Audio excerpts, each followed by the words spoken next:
On an April evening in 2023, John Hutchinson was beaten inside a Blackpool flat and never got back up. No warnings, no mercy, no second chances. 4 men, later convicted, would face decades behind bars for the killing. Now, was this a calculated act of revenge to restore a reputation on the streets, or a robbery gone too far? Today, we trace the path from a midnight break-in to a murder that exposed Blackpool's hidden underworld. Welcome to Crime Pulse. If you're new and craving more UK underworld truths, hit subscribe, like, and ring the bell. Join our growing community, unraveling the cases that won't die. Blackpool's bright lights and seaside charm draw millions, but by the early 2020s, a darker reality festered beneath the surface. Economic decline scarred the town, with soaring unemployment, crumbling communities, making it one of the UK's most deprived areas. This vulnerability turned Blackpool into a playground for crime, where ruthless networks saw opportunity in desperation. From Liverpool, Merseyside gangs flooded the streets with heroin and crack cocaine, using the county lines model. Young runners dispatched to trap addicts in debt, funneling millions back to the city. Quiet estates turned into battlegrounds where fear and sudden violence ruled. In this underworld, Daniel Cunningham thrived. On Tarnbrook Drive, he played the devoted family man. But behind closed doors, he navigated a world where reputation meant everything. Loyalty, ambition, and fear shaped every move, and a single betrayal could destroy it all. One man was about to test that truth, setting off a chain of events that would end in blood. In the early hours of April 10th, 2023, Daniel Cunningham was abruptly awakened by heavy footsteps echoing up the stairs. The sound cut through the coastal rain, pelting the windows, a storm brewing outside and within. Unbeknownst to him, 3 masked men, armed with hammers, had forced their way into his home, the splintering of the front door reverberating like a gunshot in the night. The trio stormed into the main bedroom, their presence loud and threatening, shadows looming in the dim light. Using sheer intimidation, they demanded drugs and money. Caught off guard and vulnerable, Cunningham had no time to fight back. He handed over the goods, a stash of Class A drugs worth £21,000 to £40,000, without resistance. The intruders got what they came for and vanished into the night, leaving behind a trail of shattered glass and fear. Cunningham's wife, who had been with him during the terrifying ordeal, was left shaken, her hands trembling as she dialed 999 to report the break-in, her voice barely steady, against the weight of what had just unfolded. But when officers arrived, they were met with a wall of silence. Daniel Cunningham refused to cooperate. No names, no descriptions, nothing. He was sticking to the unspoken rule of the streets. No snitching, a code etched into the underworld's DNA, where betrayal invites death. But what the robbers didn't realize was that Cunningham had recognized one of them, John Hutchinson, a small-time dealer whose face he'd glimpsed in the chaos. Hutchinson had built his name as a taxer, preying on rivals for drugs and money to fuel his own rise. Yet this time, his reckless ambition put him in the crosshairs of a man unwilling to be humiliated. Cunningham chose not to share that information with authorities, his mind already turning to vengeance. The robbery wasn't just a theft, it was a public humiliation, a signal of weakness that could unravel his empire in days. The authorities had now left the scene, hopeless, with little to no information to help track down the perpetrators, their flashlights fading into Blackpool's misty streets, unaware of the storm of retribution gathering. In the hours after the robbery, Daniel Cunningham wasn't about to sit idle. As the first light of dawn crept over Blackpool's skyline, he reached for his phone, its glow cutting through the dim room, and dialed a number he had trusted for years. On the other end was Lee Clark, a Merseyside heavyweight whose name carried weight far beyond Liverpool streets. Clark wasn't just a supplier, he was the engine behind Cunningham's operation, funneling Class A drugs from Liverpool's docks, straight into the veins of Lancashire's trade. His reach stretched from bustling city corners to quiet coastal towns, but Clark's reputation wasn't built on business alone. It was violence that made him untouchable. In Liverpool's underworld, his name was spoken carefully, often with a glance over the shoulder. If someone crossed him, Clark didn't negotiate, he crushed. For Cunningham, that made him the perfect ally. During the call, Cunningham laid it out plainly. He had recognized John Hutchinson among the masked intruders. Hutchinson had carved out his rise by robbing rivals. It was a reckless game, one that earned him both fear and enemies. Still, targeting Cunningham was a step too far. Greed, after all, is a double-edged sword. In Blackpool's underworld, a single slip could turn predator into prey. Cunningham knew this. His voice, steady but urgent, pushed for swift retribution. The plan was set. Hutchinson would pay, and the streets would hear the message. With Hutchinson marked as the target, Cunningham knew the next step was finding him. For £200, he brought in Darren McCabe, a familiar face on Blackpool's estates. McCabe was an addict, worn thin by years of chasing his next hit, yet his street instincts were razor sharp. He knew the corners, the whispers, and the people who owed him favors. In the underworld, that kind of knowledge was currency, and Cunningham trusted it. Meanwhile, in Merseyside, Lee Clark was already preparing the muscle. He turned to David Bond, a name that carried an edge of fear in Liverpool's underworld, whose reputation was built on violence, the kind that silenced rivals. By the time the pieces were in place, the alliance was clear. Cunningham sought to restore his reputation. Clark was determined to protect the supply chain that fed Blackpool, and Bond was hungry to reaffirm his status through brutal action. Together, they weren't just planning payback, they were shaping a message. Their pact was bound not by contracts, but by an unspoken vow that betrayal would be answered in blood. On the afternoon of April 10th, 2023, Clark and Bond jumped into a grey Ford Fiesta, later revealed to belong to Clark's partner, its engine tearing through Liverpool's rain-slicked streets as they headed for Blackpool to make a statement. The city's skyline gave no hint of the tension swelling beneath. Inside a local pub, Darren McCabe, jittery and desperate, was overheard muttering in panic, "I need to go after some guy. I have to kill him. I need money." His slurred words carried the chill of a man cornered between addiction and loyalty.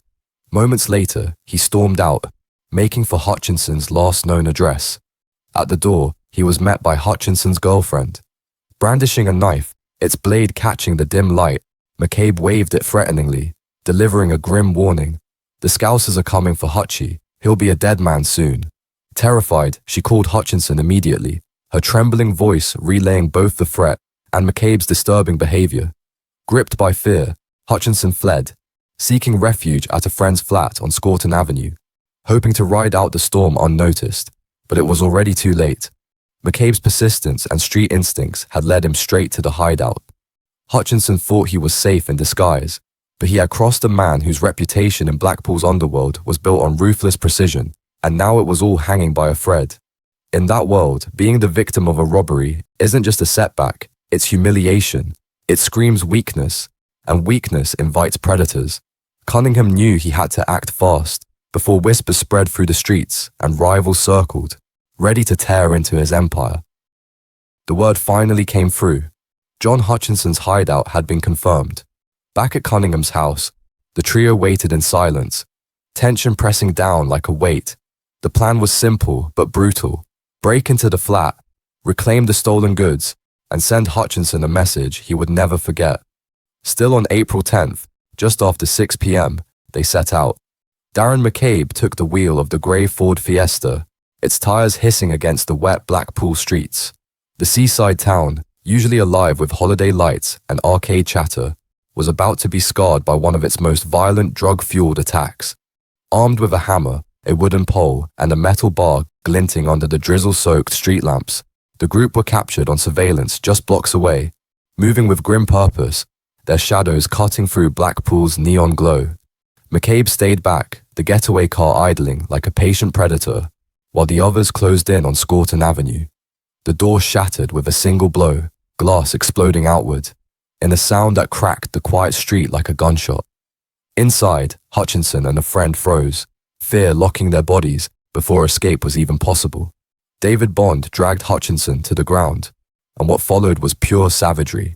The hammer came down again and again, each dull thud echoing in the cramped flat. Bond stomped Hutchinson's head with a ferocity that left blood pooling on the worn carpet. Seconds later, the others piled in, turning the assault into a frenzy of steel, wood, and rage.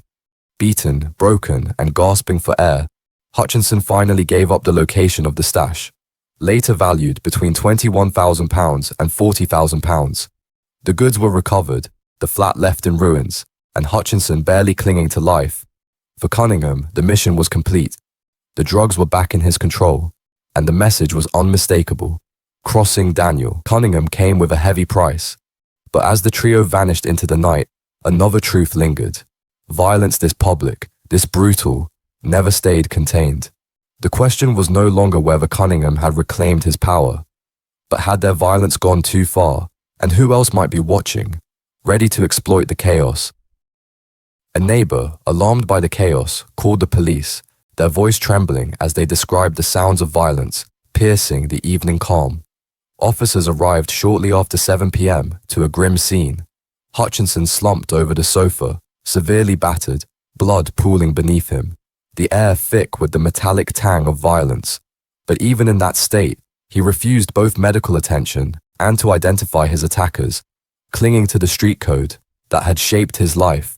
With no cooperation and little evidence, authorities had no choice but to leave the scene, unaware that Hutchinson was dying right before their eyes from the savage assault that had already begun to shut his body down, his defiance masking a fatal truth. Then, at 9:10 p.m., police were called to the scene once again, this time joined by paramedics, their sirens cutting through Blackpool's coastal fog. John Hutchinson had gone into cardiac arrest, his body collapsing under the weight of his injuries. He was rushed to Blackpool Victoria Hospital in critical condition, a ruptured spleen, a fractured rib, and extensive internal injuries. But it was too late. He succumbed to his injuries shortly after arrival, his death transforming a seaside flat into a crime scene that would haunt the town. The mood inside Lancashire Police Headquarters shifted dramatically. What had initially been classified as a violent assault had now escalated to a full-blown murder investigation. Detectives began piecing together fragments, CCTV, witness whispers, and unanswered questions. Who else knew of Cunningham's plan? Were other rivals, perhaps Hutchinson's associate Ben Hudson, plotting their own moves in the shadows? Unaware that they had just crossed that fatal line, Daniel Cunningham and his accomplices had already gone their separate ways, celebrating in silence, their adrenaline fading under Blackpool's neon haze. Later that night, investigators uncovered communications the trio lit up, a group chat with jokes and banter about the brutal attack, their words chilling in their casual cruelty. David Bond texted, "Lads, my foot's killing me." Lee Clark replied, "Took me back to the good old days, that did." Bond responded again, "My bird's fuming. She's all right, just got a cob on. I said I only drove." And finally, Cunningham jumped in to express his gratitude. "Thanks, brother, for everything. You and the other fella, tell him thank you." When news of John Hutchinson's death finally reached the group, the tone shifted and self-preservation quickly took over. David Bond, suddenly gripped by fear, messaged Lee Clark, "What if I did it?" Clark, attempting to reassure him, replied, "A hammer to the back ain't doing that, bro." But in a cruel twist of irony, the autopsy later revealed that a hammer blow to the back was exactly what caused Hutchinson's most fatal injury, the ruptured spleen that bled him out.